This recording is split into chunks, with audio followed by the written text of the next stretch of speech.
Assalamualaikum warahmatullahi wabarakatuh. Salam sejahtera, salam persaudaraan, salam perjuangan. Salam Melaka berbau pintar jauh bersih. Saguduri gele. Wanakkam. Cepi nau kharan ma. Ni hau ma khaifa alaikum. Ana bil khair.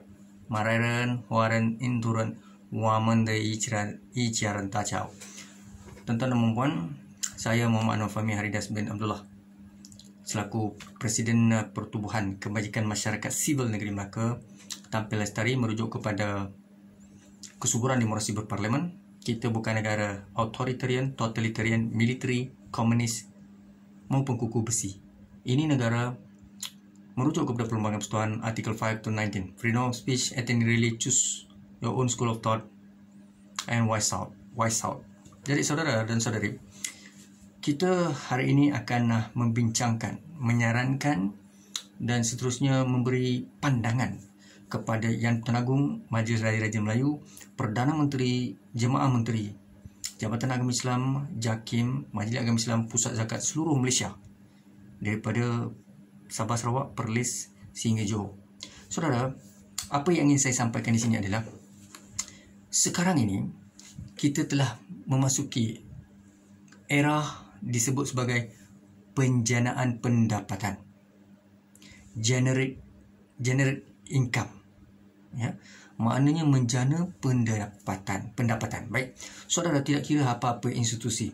Kalau kita melihat Harvard School, Business School, ataupun di UK, di US, negara-negara maju, kerajaan mereka, ya, dia menggalakkan individu, sarjana, profesor, think tank, institusi, siapa saja menjana pendapatan melalui melakukan industrial engagement, community engagement, apa saja, volunteerism dan sebagainya.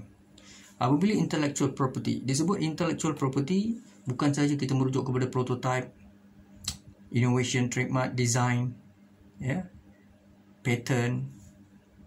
Harta intelek ini dia merujuk kepada syarahan, merujuk kepada ilmu, perundangan, psikologi, komunikasi, kepimpinan, crisis management, apa saja. Baik saudara, merujuk kepada mu'alaf. Topik hari ini berkaitan dengan mu'alaf. Mengapa saya angkat perkara ini kepada Yang Amat Dulia Yang Mulia Si Paduka Baginda Tuanku Sultan dan Raja Melayu, kerana di setiap negeri tadi, daripada Sabah Sarawak sehingga Perlis dan Johor, kita maklum Tuanku menjaga hal ehwal Islam. Maka Ketua Pengarah JAKIM juga kita ingin maklumkan, termasuk Menteri di Jabatan Perdana Menteri yang menjaga hal ehwal agama Islam, Datuk Zulkifli. Baik saudara, apa yang ingin saya sampaikan di sini adalah ramai mu'alaf ini dia memiliki kepakaran. Dia boleh berceramah, dia boleh menjadi ustaz dengan ada ijazah sarjana muda atau diploma pengajian Islam. Itu ustaz dakwah. Kalau dia seorang guru, penceramah, pensyarah, dia pakar dalam bidang kaunseling, dalam bidang komunikasi, dalam bidang perundangan, dalam bidang akuntansi dan sebagainya. Baik, dibandingkan di antara tender, pemberian kontrak, kelulusan projek, dari segi kelulusan kertas kerja dan sebagainya, ada dua pihak. Satu pihak iaitu mu'alaf yang duduk di negeri berkaitan dengan hal ehwal agama. Mereka dalam sistem dan mereka pakar bidang dan mereka perlu dibantu, ya, kerana mereka belajar, memiliki ilmu, bergadai bergolok. Akhirnya mereka memiliki ilmu untuk menyebarluaskan kepada mu'alaf lain, peserta-peserta yang hadir kursus dalam masa yang sama. Mereka juga mempunyai komitmen untuk membayar hutang, beasiswa, pinjaman dan sebagainya ketika mereka belajar.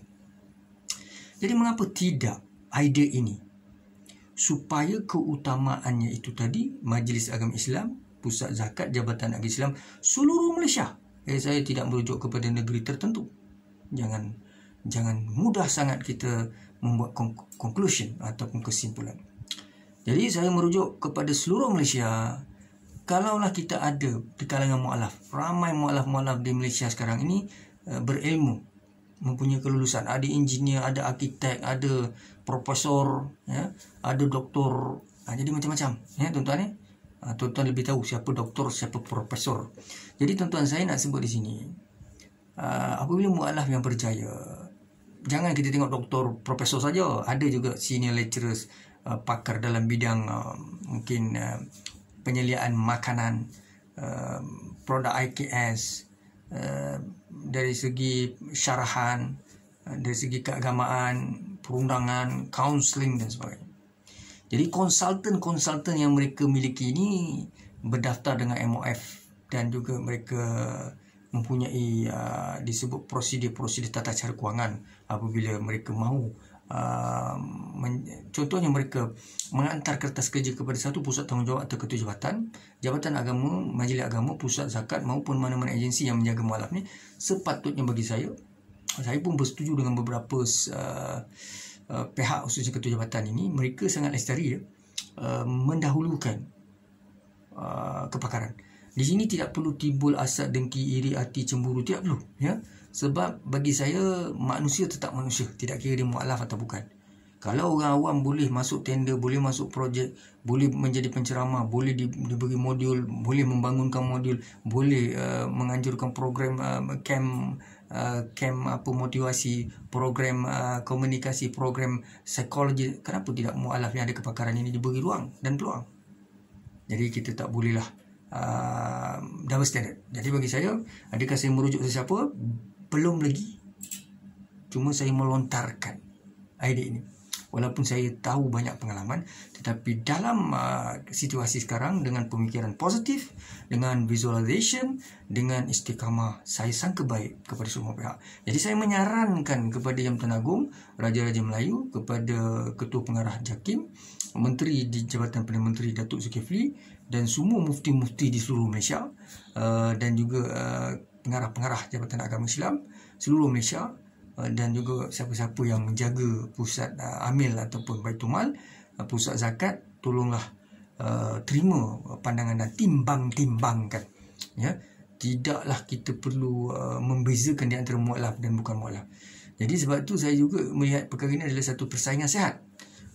Apabila ada peluang dan ruang, seperti mana produk-produk makanan yang dibantu oleh Baitumal, pusat zakat, ya. Jadi kenapa pula penceramah, pendakwa, kaunselor, pakar komunikasi tak diberi ruang untuk menganjurkan bengkel, seminar dan sebagainya? Tak boleh lah macam tu, ya. Kita kalau hati bersih, kena bersih betul-betul, ya. Kena bantu semua orang. Dia tak boleh bantu orang-orang yang kita rasa kita nak bantu, dan orang kita tak nak bantu, kita tak nak bantu. Tak boleh macam tu, ya. Jadi orang Islam mesti lestari, adil kepada semua orang, beri hak pada setiap orang, ya. Jadi semua orang ada kelebihan. With that, syukran dan ridwan. Assalamualaikum warahmatullahi wabarakatuh.